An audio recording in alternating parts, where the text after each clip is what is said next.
mbrëma dhe urime.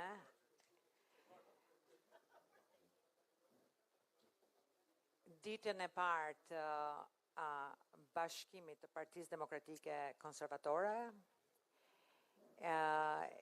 Nuk ka ditë më perfekte për ta bërë këtë mbledhjen për librin e Met Palombos, që ka të bëjë me George Soros dhe shpjegon në detaje sanksionet që janë bërë ndaj zotit Berisha, që mund të jetë një nga arsyet kryesore pse filloi kjo lloj lëvizje pak ndryshe. Dhe arsyet pse shumë nga ne nga Amerika janë marrë me situatën në Shqipëri, jo vetëm unë, po Met Palombo vetë dhe shumë njerëz të tjerë.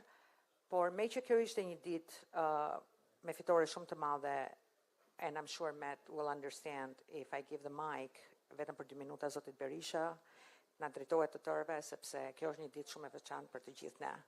Kështu që zoti Berisha, mund të thuash një përshëndetje të shkurtër, përdotor?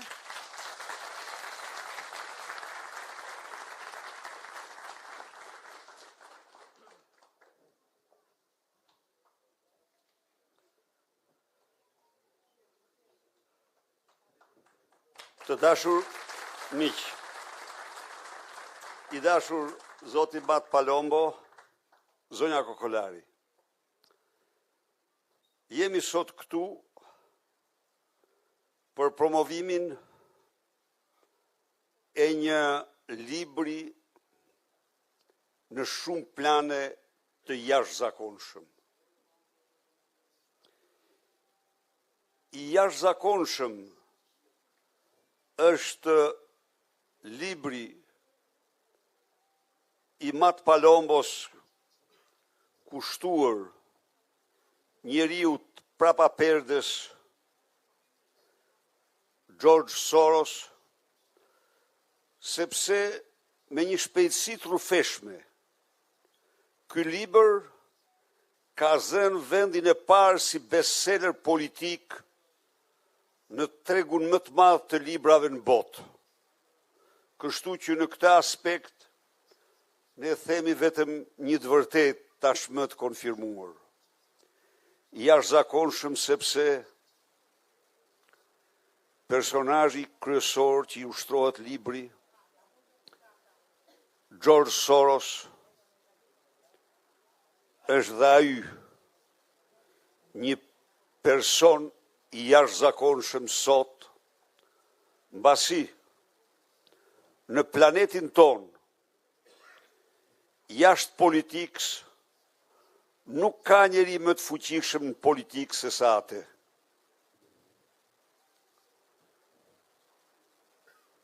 I jashtëzakonshëm është, mbasi dhe autori, me këtë libër, autori disa librave, por ka bërë një betejë të ngjashme me atë të Davidit me Golian. Duhet dini se kudo duhet një kurajo e jashtëzakonshme të përballesh me njeriu të cilin ju e dini, unë e kam cilësuar atë armik të vlerave të demokracisë të Shqipëri. E kam cilësuar atë armik të interesave tona kombëtare. Por të përballesh me një njeri i cili ka shpërndar gjerësot fonde për rjetin e tij mafioz, $32 miliard. Imagjinoni ju fuqinë e tij. Dhe ja ku e kemi herojnë e vërtet, Davidit.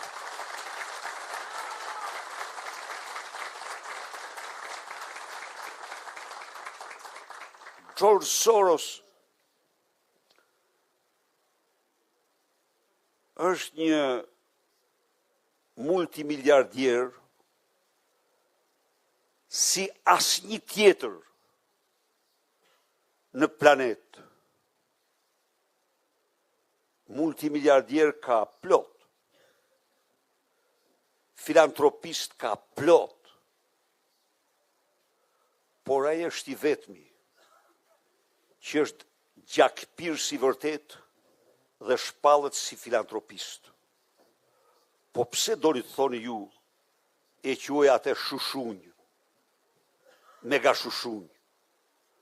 Sepse ai parat i siguron nëpërmjet spekulimit financiar dhe jo në kursin normal, natyral të spekulimit financiar, se ajo është ligjore, është komponenti i tregut, është legjitime, as pak e damshme, por ai me fakte i ka simuluar, ka korruptuar guvernator dhe ka sjell drama të tmerrshme njerëzore në Tajland, në Indonezi, në Itali, në Britaninë e Madhe. Edhe me gjithë këto, po të shifni ju, po të lexoni 1000 tituj për George Sorosin, mund të gjeni 5 tituj spekulant dhe që të gjithë të tjerë filantrop. Ja u dhash këtë shembull për të mujt me kuptuar ju se cila është fuqia e tij e jashtëzakonshme. George Soros është një makineri njerëzore, një makinë njerëzore dhe jo pa ndjeja. Nuk e mohon as vetë. Nuk e mohon. Në fëmijën e tij nuk po e quaj siç e quaj të tjerë kolaboracionistë të nazistëve. Po një farë flirti e ka patur me prona se ç'bënte pas tyre. Po ajo që më ka mahnit, sa i deklaron që unë jam i vetëdijshëm për ato që krijoj me spekulimin, por nuk ndjej ndonjë gjë. Është pa ndjenja pra. Nuk na shkon ne jemi parti konservatore dhe nuk na shkon ne të përdorim termin gjakpirës për të pasur, se ne jemi parti që i favorizojmë pasurimin. Nuk na nderon shumë ky term, por e vërteta është që ai është mirëfilltas i tillë. Ju e dini historinë time me te. Fillon në vitin 92. Erdhi e mirëprita. Filloi të ndihmoj shoqërinë civile. E vlerësova. Njerëzit s'kishin mundësi të udhtonin. Antarët e shoqërisë civile në Shqipëri s'kishin asnjë shans të bënin ndonjë projekt. Të gjitha këto unë i vlerësova me njerëzi. Për kuriozitetin e shkrimtarit e them këtu se u detyrova të përzë 2 bashkëpunëtorët e tij nga Shqipëria për arsye se u kapën në flagrancë duke bashkëpunuar me rezidencin jugoslav në Tiranë. Por unë, për të mos arrestuar shtetas amerikan Fran Nazin dhe si quaj Fred Abrahamsin, i përzura. Paqja u vendos midis meje dhe Sorosit për këtë episod. Beli nuk pëlqen që po e tregoj, po është i vërtet. Jo bëj shaka.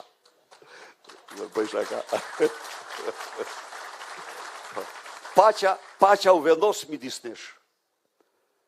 Por kur pash pas 5 vitesh se organizatat e krijuara prej tij ishin celula marksiste leniniste. Ishin qytetëra të majta dhe ekstremit majt. Atëherë unë u ktheva në vitin 90. Ata që më kanë njohur kanë bërë disa shkrime.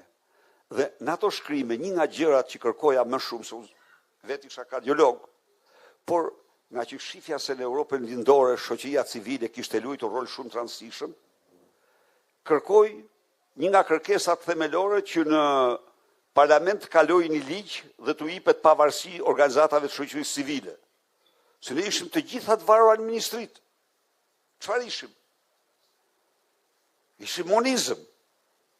Dhe po, thoshte ai, kemi shoqata, thoshte diktatori, po ato shoqata i kontrollonte nga e para tek e fundit. Tani ky na rikthej po këtë shëmbëtyr. Të gjitha shoqatat ishin në kontrollin e Partisë Socialiste. A është kështu? U mërzita shumë, sepse u rikthyem në monizëm të gjitha makineri propagandistike e Partisë Socialiste, të gjitha makineri dizinformimi për Partinë Konservatore, për Partinë Demokratike. Megjithatë, vazhdu. Ai mori pjesë në një program për Romët në Organizatë e Kombeve të Bashkuara. Unë thellësisht i interesuar për të ndryshuar jetën e Romëve, u bashkangjita këtij programi nëpërmjet OKB-s. Por ajo që i vuri kapakun, çdo gjë ishte reforma në drejtësi. Kishte hartuar fshehtas planin strategjik të viteve 2013-2017 pasi i kemnen nga pushteti. Po pse them fshehtas? Se atë e botuan këto likset, këto disi lika, Wikileaks, një nga këto likset e publikoi. Nuk ishte i publikuar. Ç'të shofish aty? Në Shqipëri, pika e parë, ndryshimet kushtetuese. Nga fondacioni që s'kishte asnjë gjë me kushtetutën. Fondacioni i tij. Reforma në drejtësi, reforma elektorale. I ndoqëm. Ju jeni dëshmitar të betejës të jashtëzakonshme që bëm në mënyrë që të mos lejonim ndryshimet kushtetuese që i jepnin drejtësinë Partisë Socialiste dhe Edi Rams. Por truri i reformës ishte totalisht sorosian, krejtësisht me bashkëpunëtor të tij, të fondacionit. Dhe pasi kaloi kushtetuta, ligjet organike e rënuan reformën. Sollën ish gjykatës, ish prokuror të gjyqjeve të diktaturës komuniste, vëllezër të ministrave, ish ministra. Pra sot reforma, sot sistemi drejtësisë në Shqipëri është në kontrollin më të rrebt. Për të gjitha këto, është e paharrueshme një moment në një verë këtu. Në verë, në pikë të zhegut, vjen këtu një deputet gjerman në Parlamentin Evropian dhe paprit pa kujtue, bën një konferencë shtyp, unë kujtoha se erdhi për një pushim, se në atë kohë s'kishte edhe aktivitet e parlamenti. Mbledh mediat dhe u thot, Berisha gabim e ka, sepse Berisha është lider i fort. Pse sulmon Sorosin ai? Nuk ka pse ta sulmoj, nuk ka pse të impresionohet prej Sorosit. Nëse unë, çfarë bën gazetarët e mrekullueshëm? Gazetarët nxorën më na gjysmore listën e deputetëve në Parlamentin Evropian që ishin të gjithë në influencën e Sorosit. Sorosi i konsideronte njerëz të tij ata. Ky ishte në kryet listës. Dhe i them unë, miku ju në Knut, me Sorosin, me Gjorgjin Ruje, misin, po këshillat mos janë dëgjoa atij. Dhe ky merr masdite, po e zjas pak vetëm për tu informuar se si funksionon, zoti Palombo, merr masdite, takohet me NGO-t e Sorosit dhe u thot atyre, mos u mërzitni nga deklaratat e Berishës, se ai po bën punën e Putinit. Ato shkrehen gaz, sepse thanë vetëm kjo s'mund t'i thuhet atij, sepse Putin. Pra, mënyra e funksionimit të tij funksionon me një politikë të jashtme. A mund të imagjinoni ju që i deleguari i Bashkimit Evropian për rajonin ta quajë të dëmshme Ballkanin e hapur, por hir vërtet tani sfundi, një muaj më vonë, para një muaji, edhe një zyrtar i Departamentit Shtetit është kështu siç është i dëmshëm. Por në çdo takim, sigurisht e nënmbret, Alexis Soros është para i vënë ata të tre në njërën anë, vetë në anën tjetër, dhe merr pjesë në çdo takim, pse a e din, po ka një linjë politike e cila është absolutisht destabilizuese.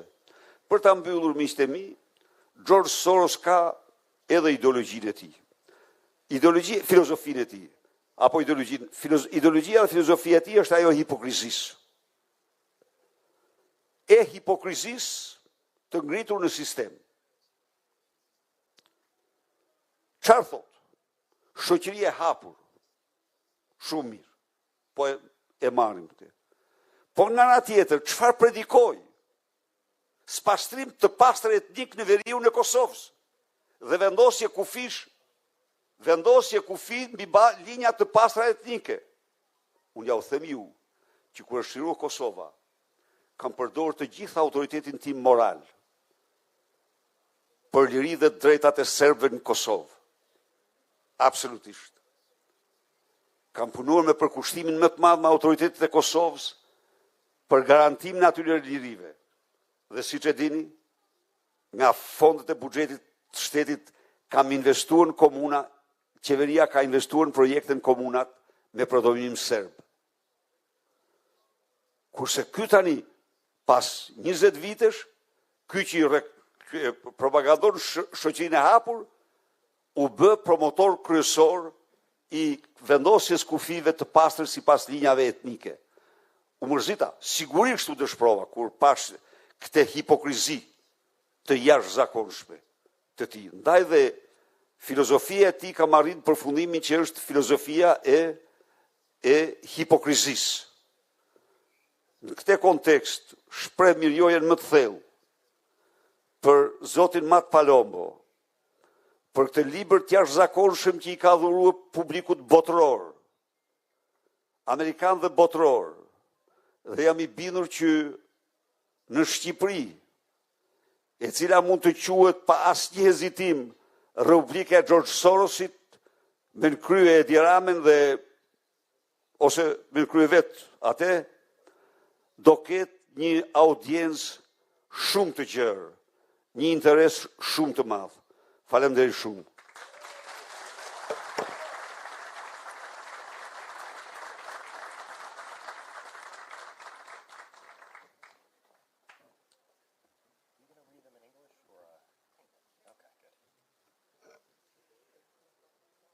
Faleminderit zoti Berisha. Welcome. Thank you. Përshëndetje.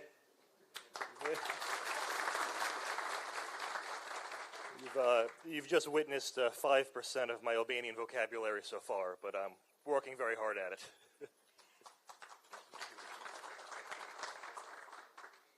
So we're going to start right away. Sure. And I have a bunch of questions. You're going to talk about the book, and you can touch anything you like. Sure. Whatever George Soros is doing in America, eventually he's doing here in Albania. And then maybe we can give about 20 minutes to the audience if they have any questions for you. I'm going to start with question number one. How did you wind up in Albania, Mr. Palombo? I know all my American viewers are wondering that right now, and they're wondering how the heck did a party called the Democratic Party invite you to come trash George Soros? As you know, in our country, the Democrats are more akin to the Socialist Party in this country, and while only, I think, 1% of the Democrats in our Congress identify as socialist, many of them are sort of just afraid to attach a label to themselves. Të tregojnë lidhjet e tyre të vërteta.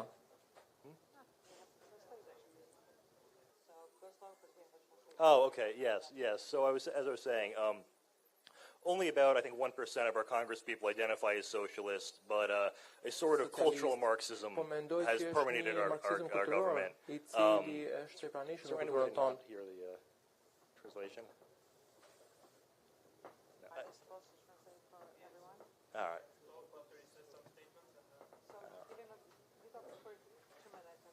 Then he'll do it. Oh, okay, that would be better. All right. So Actually, Mr. Berisha is the Pra, reason I'm zoti here right Berisha now. është arsye pse unë jam I këtu. sort of stumbled upon your politics by accident. Unë Our rastisht State Department put out I pash a politikat statement, I tuaj, believe it was May of Departamenti i Shtetit nxorë një 2021, deklarim, hopefully duke se I ishte have a correct date, 2021, sanctioning Mr. I Berisha. cili And vendosi there was, saksione kundër zotit he Berisha. claimed significant corruption. And Edhe when I look into pandeh that të document, korupcion I'm të thetë, dhe unë expecting kur to e see a pash lot of dokumenti, evidence. prisja I'm të expecting to shikoja see shumë bullet prova, points of, prisja here's të what he did on these shikoja, dates, që shikoni se çfarë ka here's bërë exactly what këtu he's në këtë accused of, çështje, but, shikoni për çfarë that's është really i just where they akuzuar, left it. There wasn't por really nuk any ishte diçka të specifics tillë, at nuk all. ishte gjëra specifike.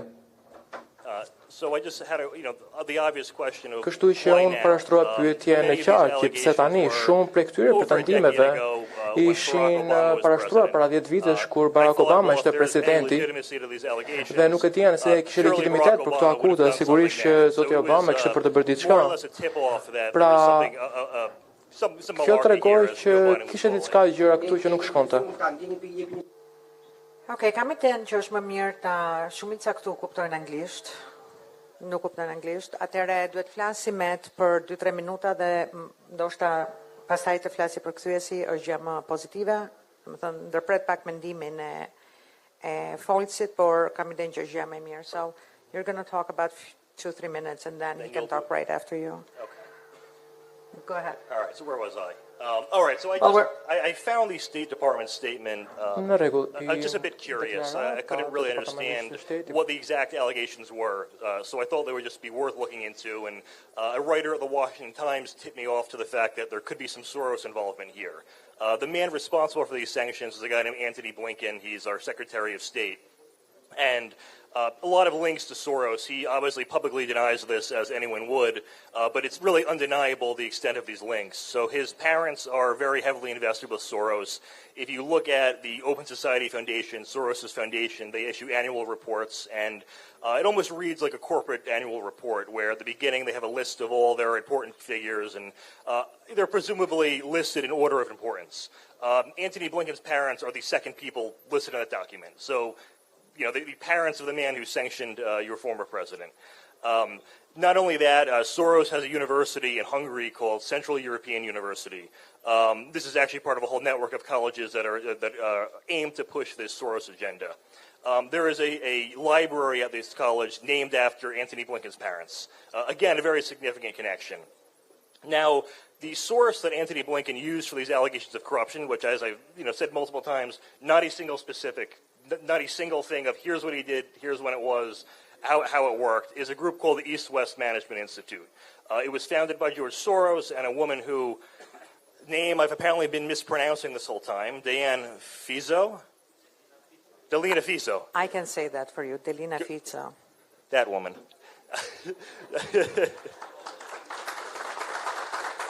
I won't say it wrong again.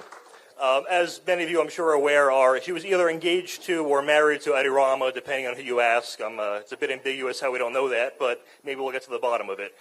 So there's just a very wide web of Soros-connected individuals linked to these sanctions.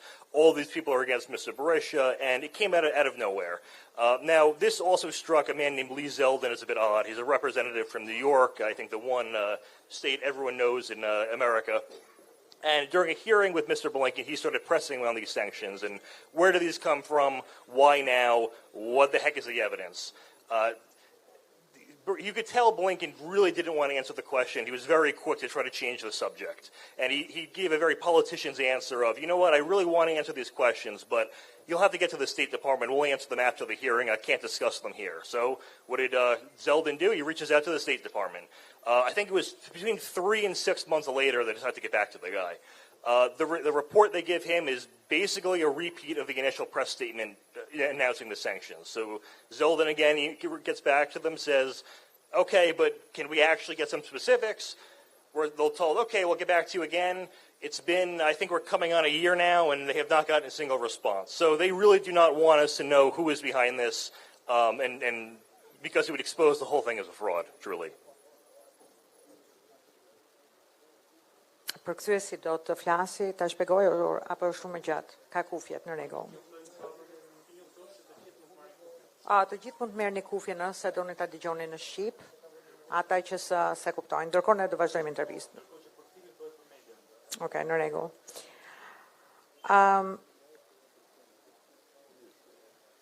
What was Soros' early life like? Can you talk a little bit about that? Right. So one of the most interesting stories about Soros, and it's one of the things our media in America does is if you disagree with them, they call you racist. The worst thing you can be in America is racist, yet they want to pretend everyone somehow is, even though it's the worst thing you can be. Getting called a Nazi in America is like saying, I don't like you. It carries significant meaning in Europe, as it should. In America, it's just become a common insult. So that people will say, well, you're a Nazi if you're against Soros, he's Jewish.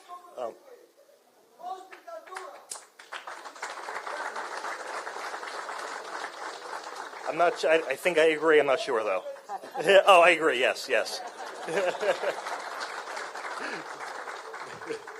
So it's another just crude comment the media will throw out. If you attack Soros, you're a Nazi. He's a Jew. He's a Holocaust survivor. There's a lot more to that story. So Soros was in Hungary during the Nazi occupation in the 1940s. He participated in what's called the Jewish Council. The Nazis set up these councils. They would recruit Jews from the local population, and many of these Jews were, I believe, under this false impression they would be spared if they collaborated with the Nazis, and they would be tasked with, carrying out deportation orders, handing out notices of eviction, confiscating goods. Soros participated in these, and in a very famous, or I should say infamous, interview with 60 Minutes in 1995, he was asked about this. And very interestingly, the host tried to give him some wiggle room. He tried to say, like, you participated in these, but surely you feel horrible about these. I'm sure this keeps you up at night. Soros replied in a very bizarre and, well, I would say sinister manner. He says, well, no, not at all. And then he said something along the lines of, it's a lot like finance. If I didn't exploit the opportunity, someone else would have. A very cold and just collected way of going about it. In the book, there's countless examples I give where Soros sort of admits to being an egomaniac, to being driven by greed and self-interest, and this is one of those very rare occasions he's tried to walk back his comments. Soros-funded media outlets, which is unfortunately most of them, have tried to claim that the clip is out of context, and to prove it's out of context, they quote it out of context to say that the true context is out of context. It's a very bizarre way of going about it, but it has somehow fooled the liberal media. Now, we know this is not true because, A, you can go on YouTube and type in the full interview and find it, but B, Soros' own father kind of screwed him on this. He wrote an autobiography. His name is Trafalgar. I bought it. He happens to talk about this exact incident in the book and says that he thought his son sort of enjoyed the work and tried to dissuade him from it. So we know that Soros' new narrative is just not true. Now, after working on that council, a man actually until I think 2008 was only known as quote-unquote the Godfather, was a guy Soros was sent to live with to escape Nazi prosecution. Obviously, they would have come for him. Not once in his life has Soros acknowledged this man, thanked him for likely saving his life. He died anonymously in 1999, and it wasn't until about a decade after that we found out who the man was. Vetëm pas një dekade ne zbulon se kush ishte ky person i cili ndihmoi. Pra ai bashkëpunoi me nazistët kundër hebreve, nuk ishte fare mirënjohje për personat të cilët e ndihmuan. E cila, dhe kjo është një vështrim shumë i shkurtër se kush ka qenë ky personin pjesë në fillimet e jetës së tij. Nuk mund të jetë më qartë sa kaq. Thank you. Faleminderit. I would like to touch a little bit. Do të doja të flisnim pak për atë që përmendët ju për media. How does Soros influence the media? Si Sorosi arrin të ndikojë median, si përfshihet, për sa kohë ka bërë diçka të tillë. Dhe cili është qëllimi i tij? Cili është qëllimi i tij përfundimtar? Të përfshihet. Kjo është diçka e cila e kam përmendur. Pra, historia e Sorosit me media në kthehet fëmijërisë së tij kur ai ishte në klasë 4 dhe punoi me gazetën e tij. Fillon të shkruan atë dhe shiste dhe kishte një interes në media dhe me ndikimin e njerëzve që në moshë fare të hershme dhe vazhdoi të kishte një gjë gjatë jetës. Dhe është bërë një studim shumë interesant në një qendër amerikane kur ishte 10 vjeç, atëherë nuk do të thonë aq mirë gjërat. Dhe ka 200 media të cilat financohen nga Sorosi. Dhe janë me miliona njerëz, me janë rreth 300 milion njerëz të cilët ndikohen në rënd global nga media e Sorosit. Këtë na ka treguar një studim e bërë. Pa i shpenzon çdo vit edhe më shumë para për të ndikuar njerëzit. Dhe ka një ndikim të jashtëzakonshëm. Pra audienca amerikane e din këtë gjë. New York Times për shembull kishte ndikim, CBS për shembull, NPR, PBS, të gjitha këto media të cilat njihen si të majta janë të financuara nga Sorosi. Kemi po ashtu një media tjetër e cila është ndërqendrore dhe bën një studim, një kulmitim shumë të mirë, investigim shumë të mirë, por është shumë e thjeshtë për të parë ndikimin e Sorosi për publikime të ndryshme. Për shembull, të gjithë narrativa antisemitiste, dhe mund t'ju listoj gjitha librat të cilat e botuara. Dhe do të shikoni që vetëm historitë pozitive, historitë negative për të cilët akuzohet si një antisemit dhe një botim i cili ju përmenda. Dhe kam një shembull shumë të mirë i cili tregon fazën e ndikimit të tij. Mendoj se 2% e financimeve që thoni që nuk është aq e rëndësishëm, po ajo është një financim i konsiderueshëm dhe ka qenë një report i bërë vitin e kaluar. Pra i foli për Bill Gatesin, Jeff Bezosin, miliarderë të tjerë të cilët paguajnë 0% në taksa. Dhe ju shikoni që ka me mira fjalë për persona se kush janë, sa para nxjerrë, çfarë strategji tyre për të shmangur para, më pas shkojnë te Sorosi. Ka vetëm një paragraf. Ka mira fjalë për gjithë të personat, vetëm një paragraf për Sorosin. Edhe janë në qafër aty dhe i ka thënë arsye se nuk pagove takse sepse nuk bëri para atë vit. Por ai ka një fond shumë të madh në Amerikë, çdo 3 muaj ti je detyruar të raportosh para në qendjeje, je me fitim ekonomik dhe gjën çfarë. Ai atë vit kishte bërë shumë para. Nëse do të vërtetosh kjo gjëja, duhet vetëm 3-5 minuta për të vërtetuar ky fakt. Megjithatë nuk e vërtetuar këtë gjë për të treguar që gënjeu dhe arsye se nuk paguaj ti taksa.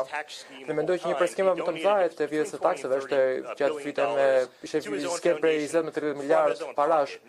Ai në pjesë fondacionet e vet, financoi vetën e vet. Ai merr para nëpërmjet bursës dhe ai më pas nuk është nevojë të paguash taksën që paguan kur e shet ato aksionet. Dhe më pas ai nuk paguan taksa sepse i donacion, sepse si kur i donacion dhe donacion vetë se vetë. Pra, mënyrë si funksionon sistemi i taksave është që nëse ju humbet $1 milion dhe bën $1 milion viti tjetër, atëherë qeveria ka për të trajtuar se ku ke fituar zero para. Pra, ai nxjerr para, i kalon nga një xhep në xhepin tjetër dhe vazhdon ta përdori këtë skemë në mënyrë që të mos paguaj taksa.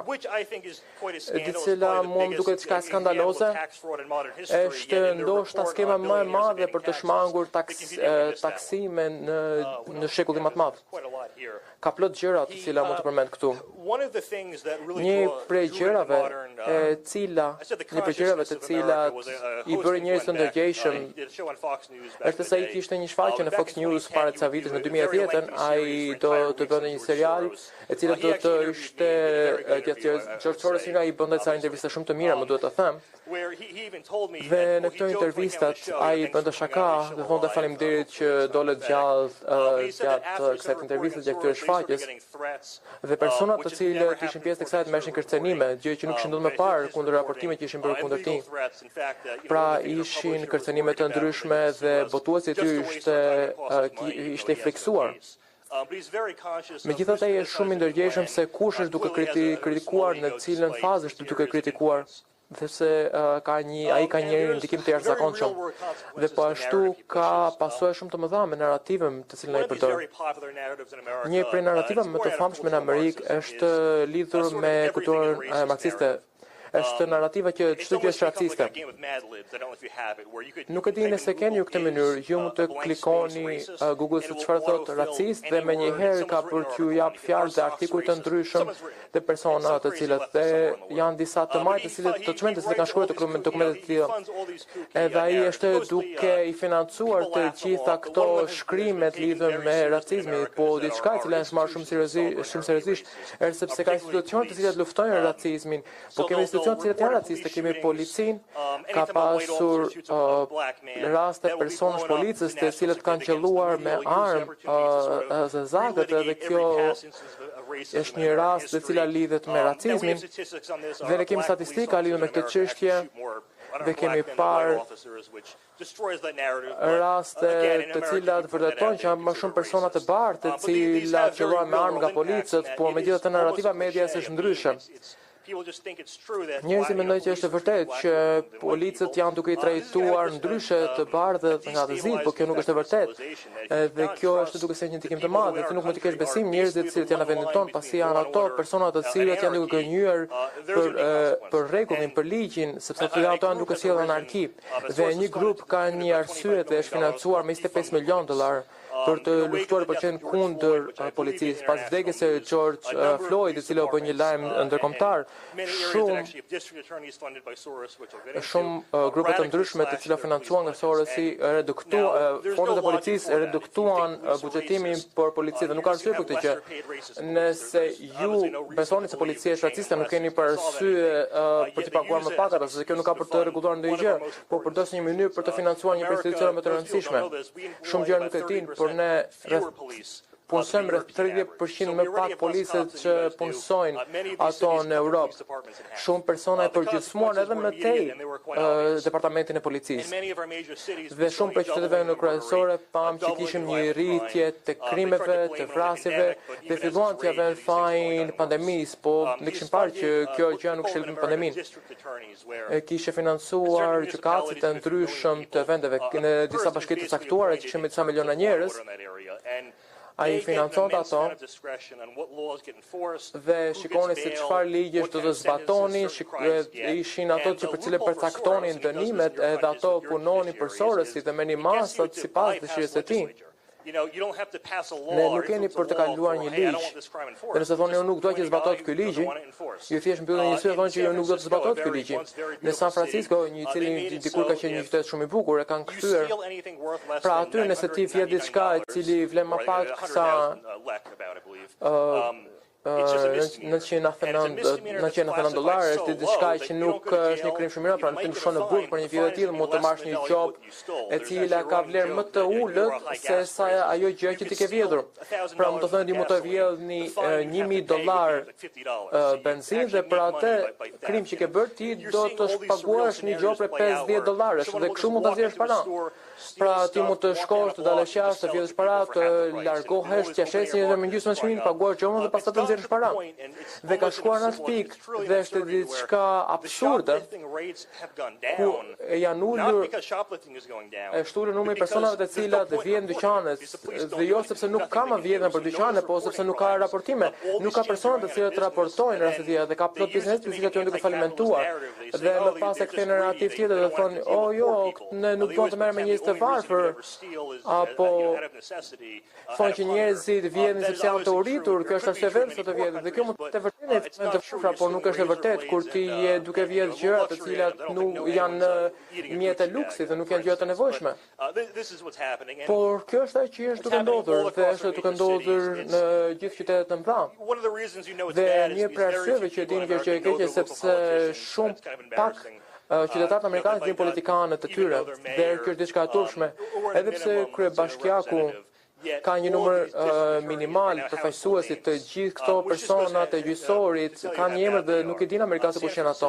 Dhe po jap një shembull, San Francisco siç që përmenda më parë. Personi që është në fuqi kur fitoi partinë I vu pas policisë, të dy prindërit e ty. Më duket se vollën një avion përpara disa vitesh kur ai ka qenë I fëmijë.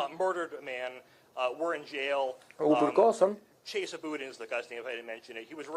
Dhe ai u rin nga Bill Ayers dhe një person tjetër cili ishin dy prej radikalistëve, e cili pjesë një grupi dhe kanë vrarë shumë njerëz gjatë një sulmi me bombë dhe disa prej anëtarëve të grupit të tyre më duket se vjen në 60 dhe 70, pra është një grup I fshehtë sekret dhe rritun këtë personin dhe tani ka një pozicion shumë të fuqishëm në SBA dhe ka fuqi vendimarrëse. Nuk ka asnjë shembull të cilën mund të gjej ku ai ka caktuar një gjykatë të caktuar edhe të mos ketë pas ndikim në kriminalitetin. Well, you covered one of my questions. That was going to be how Soros was destroying law and order in America. Yes. But this question is not on the script, but maybe we should talk a little bit about the Davos Party and what is that George Soros every year has planned in Davos, and what is the master plan? Yeah. I mean, it's just saying open society gives you an indication, which should have been a red flag 30 years ago. And we didn't understand anything at the time. Që ne nuk e kuptonim, por tani është koha që mund të na shpjegoni disi për gjithçka që ka ndodhur me George Soros. Pra, sigurisht ka dyshime, do të thoja që ndërgjegjja jonë ka të bëjë me oligarkin dhe sigurisht me Financial Times, pra me gjithë këto gazetat të ndryshme, do të thoja që në këto artikuj sigurisht gjërat dalin bukur. Për Bloombergun, sigurisht në të ardhmen, ne ju fitoni asgjë dhe do t'jeni të lumtur, të jetoni në vefri, do t'jeni të lumtur. Pra, janë gjëra të çuditshme që raportohen dhe sigurisht është një përpjekje kolektive për të pasur asgjë dhe sigurisht këto kanë të bëjnë me gjëra që duhet të jenë dhe sigurisht për sa i përket medias është fenomeni psikologjisë, për sa i përket pjesa e informacionit është që ne marrim atë që besojmë dhe sigurisht mund të themi, kjo nuk është e vërtet, ju do të më thoni dhe do të më besoni sepse kjo është gjithçka që ne ju ofrojmë përmes media. Sigurisht disa nga këto artikuj në media ju shpelajnë trurin dhe sigurisht i nxjerrin këto për të bërë përfitime ndaj krahut të madh dhe sigurisht njerëzit nuk e shikojnë se si bëjnë këto korrigjime dhe sigurisht ka artikuj të ndryshëm që janë të pakuptim dhe se si ndodhi, çfarë ishte gabuar dhe këtë e ndajnë njerëzit dhe sigurisht është e qartë që ka edhe pasoja të cilat në periudhën të gjatë do të shpjegohen dhe sigurisht do të kuptohen. Në Shtetet e Bashkuara për 6 muajt e parë të 2022-shit do të shikoni që njerëzit po raportonin që njerëzit po vdisnin e tjerë, por kjo ishte një histori e cila kite të bënte për raportime të ndryshme të narrativës dhe sigurisht të protestonin për këto numra të cilat mund të quheshin edhe raciste. Pra nuk ishte parë ndonjëherë në histori për sa i përket këtij ndryshimi të shifrave dhe sigurisht në periudhën e Covidit 10% e vendit ju kthyen këtij procesi dhe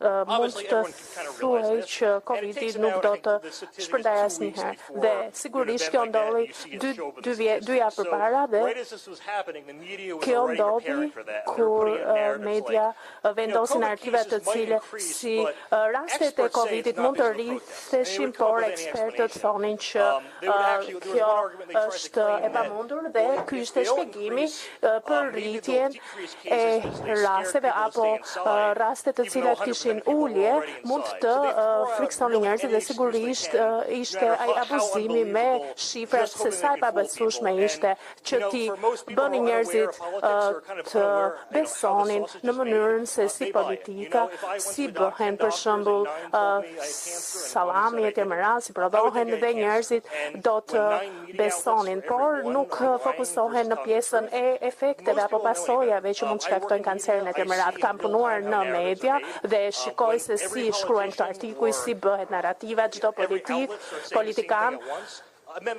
shprehet dhe sulmon ditë tjetër dhe në administratën e Trumpit sigurisht përfitimet ishin 10 milionë të larta dhe sigurisht për sa i përket atyre njoftimeve apo raportimeve për dhunën, ata që kalonin kufirin e tjerë mëdha, po thuaj që qeveria ishte e mbushur me përbindshë etj më radh, për sa i përket këtyre përbindshave të cilët përsekutonin imigrantët etj më radh. Por kjo bëhej nga mbulimi mediatik që nxjerrin të gjithë këto artikuj dhe përpara se të shikonin kontekstin dhe do të shpjegoj për presidentin Joe Biden, i cili Hunter Biden, he was on drugs, brought a laptop to a repair shop. The guy, not his best idea. The guy saw what was on it. There's alleged child porn on it. There's a lot of very damning images. Sa i përket dëmtimeve që ishin bërë dhe sigurisht dhe këtyre videove për sa i përket përdorimit të drogës dhe sigurisht në të gjithë median sociale mund të shikonin këto artikuj në Facebook dhe sigurisht javën e kaluar New York Times kishte një artikull që ishte e vërtet dhe e dinin këtë gjatë gjithë kohës, por i u desh 2 vite për sa i përket Joe Bidenin për ta dëmtuar atë në media dhe sigurisht njerëzit nuk e dinin, po ta dinin 70% e votuesve nuk do ta votonin kur Joe Biden. Great. Me qënë se dim ndikimin që ka pasur George Soros në vende si Shqipëria, Azerbajxhani, që ju some people reached out to me and then we've been in contact. Keni parë që disa njerëz më janë afruar dhe kanë parë që dëmi është i madh. Mund të flisni gjithashtu për ndikimin e George Sorosit në Ukrainë, për sa i përket konfliktit që po ndodh tani dhe jam e sigurt që që ju keni bërë kërcime shumë të mëdha dhe keni edhe në librin tuaj. Soros has had Ukraine as a country has had the most influence. Ukraina është vendi më i ndërkuar dhe sigurisht nuk pres të portretizoj anën negative, ato janë viktima të Soros, por ai shpenzoi shumë para atje, përveç se në Amerikë, që në 1990, sigurisht në vendet e tranzicionit, pas-komunizmit e tjerë më radhë, është parë si hero dhe sigurisht ka shpenzuar shumë për sa i përket përfitimeve të tij. Sigurisht janë për protesta, për sa i përket Poroshenkos dhe sigurisht ishte një lidhje drejt për drejt për sa i përket revistës më të njohur në Ukrainë për personin më influencues pas presidentit dhe në të ardhmen ai është vendosur si këshilltari i lartë investimeve se çfarë po ndodhte dhe përveç korrupsion ai bëri themeloi edhe një grup kundër korrupsionit në Ukrainë. Dhe sigurisht edhe atë organizatë dhe sa për i përket djalit të Joe Biden, duhet të shikoni që janë shpenzuar $80,000 për muaj dhe sigurisht këto pastrime dhe gjëra që ndodhin dhe është çështja e prokurorit të përgjithshëm të Ukrainës mendoj të shikonte se çfarë po ndodhte sa i përket korrupsionit dhe sigurisht zotës presidenti pa që ishin miliarda dollar të cilat do të humbiste ai e hoqi pra atë prokuror të përgjithshëm. Grupi tjetër, ORCP, shikonin Trumpin dhe sigurisht shikonin që ishte 4 herë për të dënuar dhe sigurisht ishte ana që mbështesnin Joe Biden.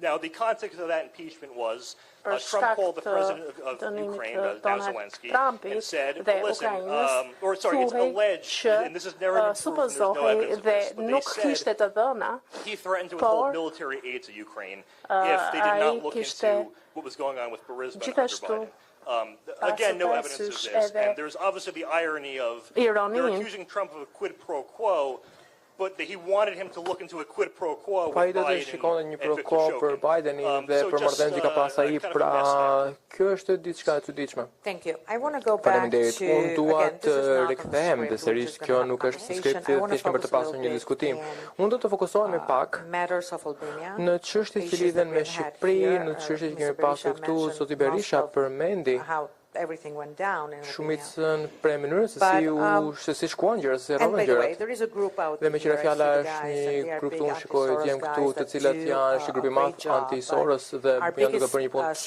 shumë të mirë. against Por George së Soros thënësion is kryesor Berisha, kundër Sorosit which ka we qenë had- zoti Berisha. We heard the audio from Ne 2017, kemi which dëgjuar kind of got you një in audio trouble, në vitin made you 2017 i target, cili e vuri në shënjestër which is great for the dhe e vuri të Democratic lashtë, Party, diçka because që otherwise diçka we që would është shumë never be pozitive për here Partinë Demokratike, with this sepse ndryshëm nuk do të ishim victory këtu me fitoren e sotme.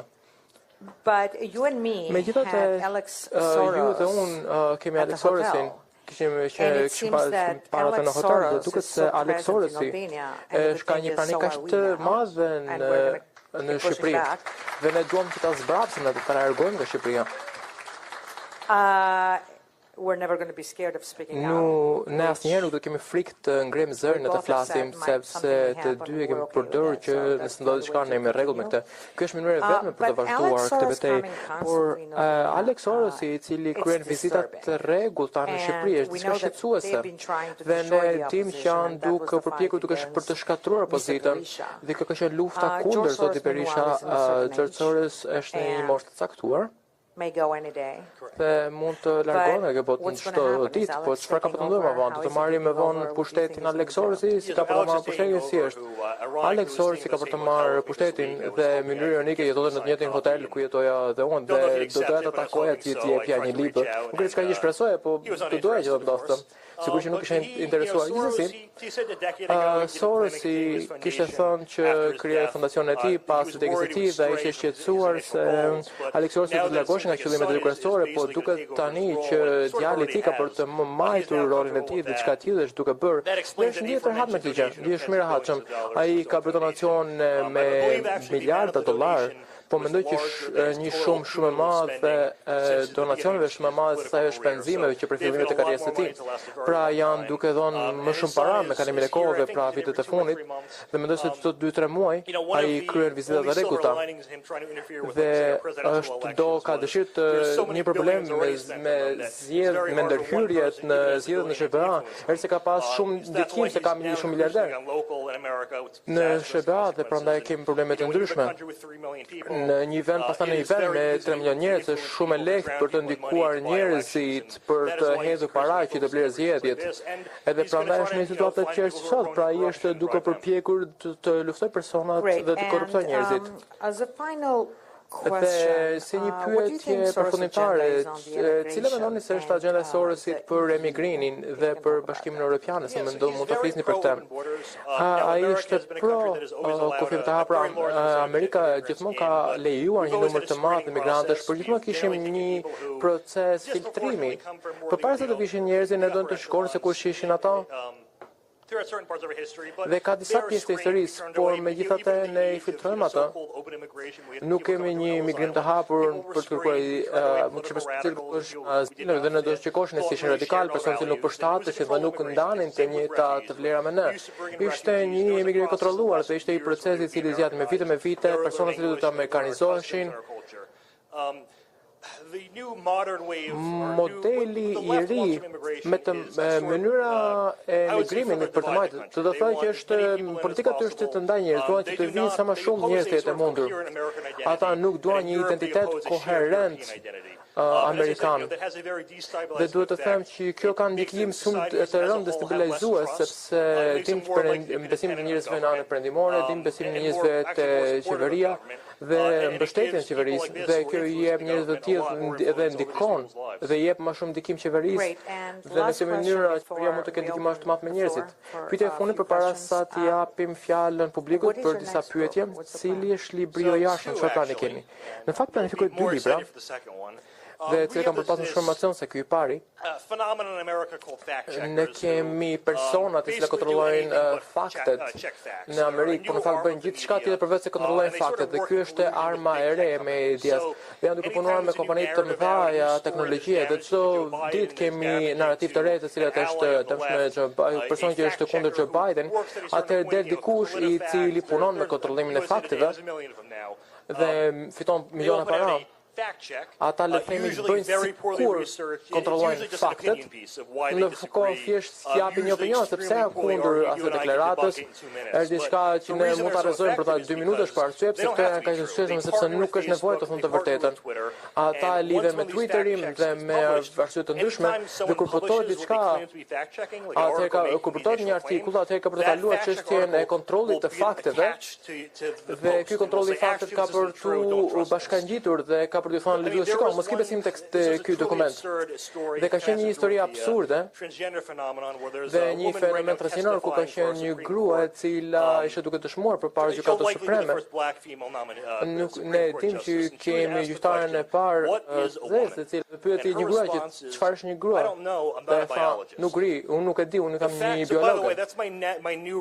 Dhe kjo është përgjigjja ime e re për çdo pyetje për cilën nuk di një përgjigje. Unë nuk jam biolog. Edhe shkruaj një fact-checking pra I kontroll faktet për çfarë është grua. Dhe shkencëtarët thonë që nuk është e qartë se cila është. Dhe kjo është situata që ne përballemi sot. Kjo është njerëz me cilën përballemi sot. Ne shikojmë një gjenerat ku fjalët nuk kanë fare rëndësi dhe Sorosi është personi I cili financon këtë njerëz dhe çdo ditë janë duke krijuar, janë duke investuar te këto persona të cilët kontrollojnë pa fakte, bëjnë si kontrollojnë faktet. Pra duhet të bëjë një libër për këtë gjë dhe ideja e dytë është të krijojë një biografi për zotin Berisha për të rrëfyer historinë e tij. You weren't supposed to tell that one, but okay. Nuk duhet ta thonë këtë gjë, po ishte duke gënjur në fakt. So, thank you so much. Pra shumë faleminderit. That's quite okay. We'll make it pay later. Ka gjë, do ta paguash me vonë. So, should we open the floor for duhet some japim questions? fjalës për disa pyetje që mund të keni ju? Get that guy first. Okej, zotëria aty.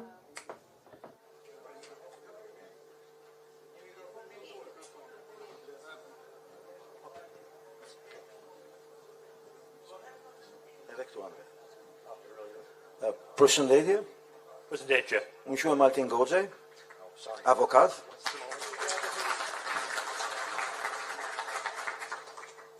Sot drejtoj një lëvizje që ne kemi quajtur lëvizje anti-Soros për Shqipërinë. Përkthim ka ndërkohë. Ndërkohë para 20 vjetësh kam qenë në një bord Sorosit këshillimor. Dhe kam pasur marrëdhënie shumë të fortë me fondacionin Soros në vitet 90. Dhe kam dhënë dorëheqje në 2003. Pra unë jam një insider në këtë logjikë. Pyetja që kam për ju është, kur keni përllogaritur një shifër rreth 30 miliard dollar, keni përllogaritur vetëm shifrin e dhënë nga fondacioni Soros, pra George Soros, kompanitë e tij, apo dhe shumat që Soros siguron nëpërmjet institucioneve të tjera. Për shembull, në Tiranë sot, në këtë moment që ne flasim, ambasada zvicerane, agjencia zvicerane për kooperim, I jep Sorosit 10 milion franga zvicerane si pjesë të financimit të Sorosit për shoqërinë civile që Sorosi I ndan. Si kjo shifër në Shqipëri janë mbi 300-400 milion euro nga vitet 90, 2000, 2020. Pra, nëse unë do llogarisja shifrën shqiptare të Sorosit, de jure është 140 milion dollar, nëse unë do të llogaris edhe shuma që Sorosi përfiton nga Bashkimi Evropian, Ambasada Amerikane, USAID, Zvicra dhe institucionet tjera, shifra shkon diku ke 500 milion dollar. Prandaj dhe pyetja ishte, kur flisni për 30 miliard dollar, llogarisni vetëm fondin e Sorosit, apo dhe fondet e tjerëve se shkon 100 miliard dollar kanë frikë. Prandaj, faleminderit. That's actually an excellent question. Obviously, Kjo është një pyetje fantastike në fakt dhe ne mund të shikojmë vetëm të dhënat publike që ai raporton sipas fondacionit të tij, pra kjo është minimumi I parave që ai ka shpenzuar. Unë do të doja të merrja sa më shumë informacione si këto që përmendet ju për të bërë lidhje për llogaritë të tjera. Dhe shumica e fondacioneve që bën ai janë në mënyrë të drejtpërtret, por shpesh ai donon në bën donacione ca grupe të cilat ato vendanacione të tjera, grupe të tjera. Dhe unë jam kurioz të di nëse ai ka disa qëllime për të bërë atëherë pse po bën disa mënyra, pse po vepron në mënyra të ndryshme. Dhe në këtë pse po vepron në këtë mënyrë. No, I'm English, so.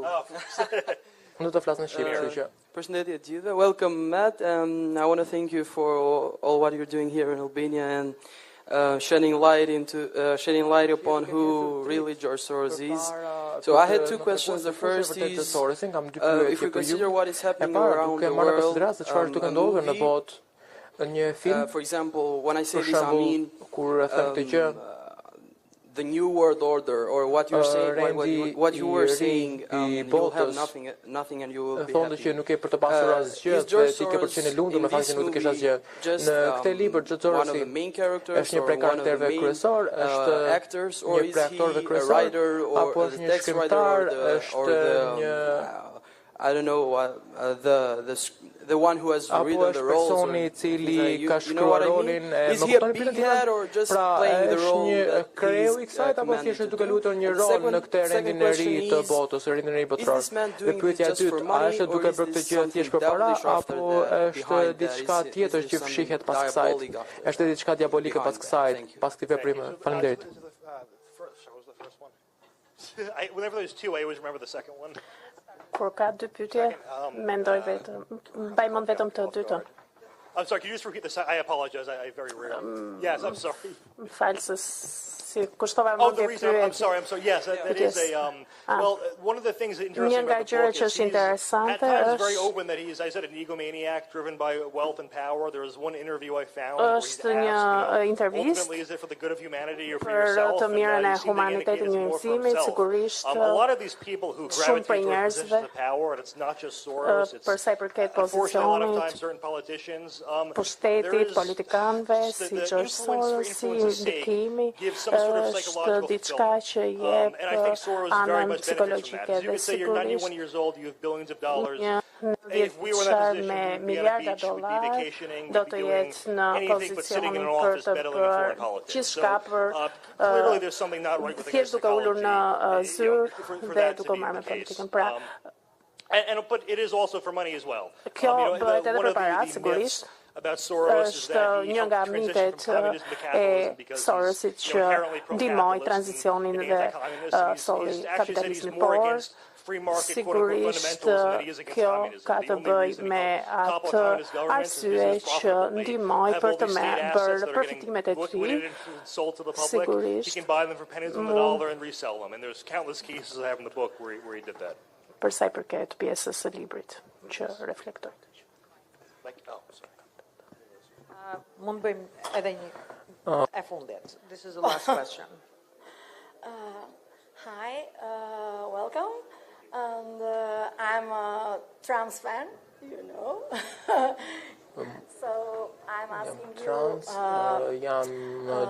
Duhet ju pyes. When Trump Kur elected as Trumpi president of the United u States zgjoll si presidenti i SHQA-s në 2016, we are so glad. ne ishim kaq të lumtur And for the reason that për he was arsyen se a great enemy of ai ishte një Soros. armik i madh i He Sorosit. looked like, yeah, paktën kështu dukej. with his theory Të to paktën draw kështu dukej me swamp. teorinë e Yeah. tij. And we all expect Dhe ne prisnim që Trumpi much more that të he bënte do, më shumë against nga se bëri the Soros and kundër Sorosit his foundations. dhe fondacionit të tij, Unfortunately, por fatkeqësisht I don't know why, nuk e di but, pse, for the many po reasons për and, arsye të for the ndryshme fighting that, dhe Trump, për do with, luftën që ka bërë every Trumpi, day with the luftën e ditë e leftists përditshme in me America, majtistët it was në impossible, SBA, I think. mendoj se And, ishte pamundur të bënte më shumë nga atë që bëri. Did you think that Por a our mendoni leader, se Sali Berisha, udhëheqësi jon, Sali Berisha, is është stronger than Trump? më i that fortë he sa defeat, Trumpi se ka Soros për të here in mposhtur Albania? Sorosin këtu në Shqipëri? Po. Thank you. Well, I will say, I mean, our First Amendment in America does severely handicap the ability of him to directly crack down on his organization. Overall, the First Amendment is for the better. There are obviously unfortunate cases where it works against us. But in a country like this, I mean, listen, he's very directly corrupting your country. I say, throw the guy out. Duke ju ndikuar të korruptuar shtetin amerikan për të përzihen, nxirren jashtë. Unfortunately, yes. Unfortunately, he's ridiculous. Amerikës më e vështirë për raportet e fatkeqësisht po. Shqipëria është më rregullueshme apo jo? Ju mund t'ia dilni më mirë se sa ne besoj. Faleminderit. Thank you so much, Matt. Faleminderit shumë, Matt. Kemi sjellur gati 50 apo 60 libra. I think we have about 60 books. Sepse ishte vështirë për të sjellur nga Amerika se rëndojnë, megjithatë Matt do firmosi disa libra dhe t'ja u japi dhe mund të bëni fotografi me të. Por e mbyllim sonte me